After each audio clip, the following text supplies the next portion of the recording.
26 फरवरी 1296 का दिन। महाराष्ट्र और कर्नाटक के राजा रामचंद्र किसी खतरे से अनजान अपने महल में थे। उनका बेटा सिंघन सेना के साथ राजधानी देवगिरी यानी आज के दौलताबाद से बाहर गया हुआ था। उसी समय दिल्ली से मालवा गुजरात होते हुए अलाउद्दीन खिलजी 8000 घुड़सवार सैनिकों के साथ देवगिरी को लूटने पहुंचा। खिलजी के जोरदार हमले के बीच सिंघन वापस आया, लेकिन खिलजी ने अफवाह फैलाई कि दिल्ली से 20,000 घुड़सवार सैनिक और आ रहे हैं। सिंघन की सेना ने मैदान छोड़ दिया। ऐसा पहली बार था जब किसी मुस्लिम हमलावर ने दक्कन पर जीत हासिल की थी।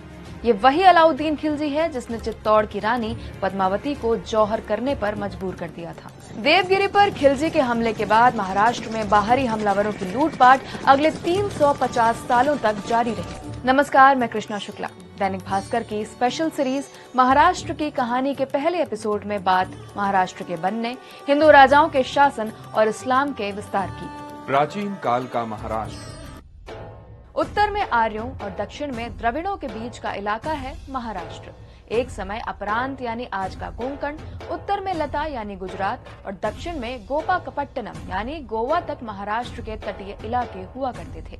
ये राज्य दो नदियों कृष्णा और गोदावरी के तट पर बसा है। माना जाता है कि गोदावरी के किनारे ऋषि गौतम और उनकी पत्नी अहिल्या रहते थे, जिनको भगवान राम ने शाप मुक्त कर पत्थर से इंसान बनाया था। वहीं कृष्णा नदी की कहानी भगवान कृष्ण से जुड़ी है, जो आज सोलापुर के पंढरपुर में भगवान विट्ठल के रूप में विराजमान है।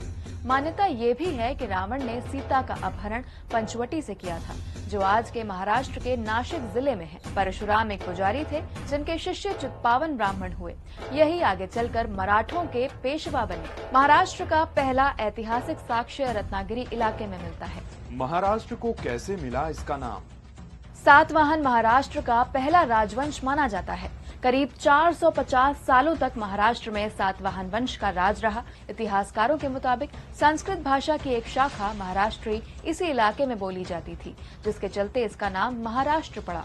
महाराष्ट्री से ही मराठी भी निकली है। सातवाहनों के बाद महाराष्ट्र में वाकाटक वंश का शासन रहा।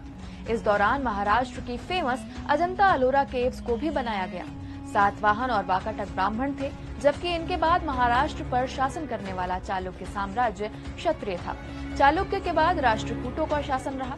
इनमें से राष्ट्रकूट राजा गोविंद तृतीय ने सबसे ज्यादा साम्राज्य का विस्तार किया। फिर महाराष्ट्र पर आज के कर्नाटक के कल्याणी से आने वाले चालुक्यों का शासन रहा।